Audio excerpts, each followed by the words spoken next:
ਅਸੀਂ ਸਿੱਧੇ ਸਾਦੇ ਹੁੰਦੇ ਆ ਮੱਝਾਂ ਚਾਰਨ ਵਾਲੇ ਗਾਈਆਂ ਚਾਰਨ ਵਾਲੇ ਪੱਠੇ ਪਾਉਣ ਵਾਲੇ ਹਲ ਵਾਹੁਣ ਵਾਲੇ ਦੇਸੀ ਘਿਓ ਦੀ ਚੂਰੀ ਖਾਣ ਵਾਲੇ ਤੇ ਜਦੋਂ ਜੱਟਾਂ ਦਾ ਮੁੰਡਾ ਕੋਈ ਬਾਹਰ ਠੁਰ ਜਾਏ ਨਾ ਇੰਗਲੈਂਡ ਜਾਂ ਯੂਰਪ ਕਿਸੇ ਅਮੀਰ ਦੇ ਨਾਲ ਥੋੜਾ ਬਹੁਤਾ ਮਸਲਾ ਬਣ ਜਾਏ ਤੇ ਅਮੀਰ ਨਖਰੇ ਵਿਖਾਵੇ ਤੇ ਫਿਰ ਜੱਟਾਂ ਦਾ ਮੁੰਡਾ ਚਾਚਾ जी एक हैप्पी सॉन्ग थोड़े बसना मैं फिल्म में मैं तैयार कर रही है खास तौर पर अपने देहाती कल्चर यानी कि पंजाब के कल्चर असी की हाँ असी घ्यो खाने वाले मक्खन वाले जवान हाँ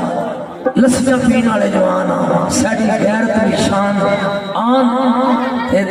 लाड़ा साहब की फरमाइश है जी सरकार रही वाली भड़क मार के असी अपना गाना सुनाना है तेन चुक के लै लांगा जे ना मन्ने तेरे माथे इस तो पहले कि जट्टा का रवा गई थी खाना में से छोटू से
नी जट्टा दा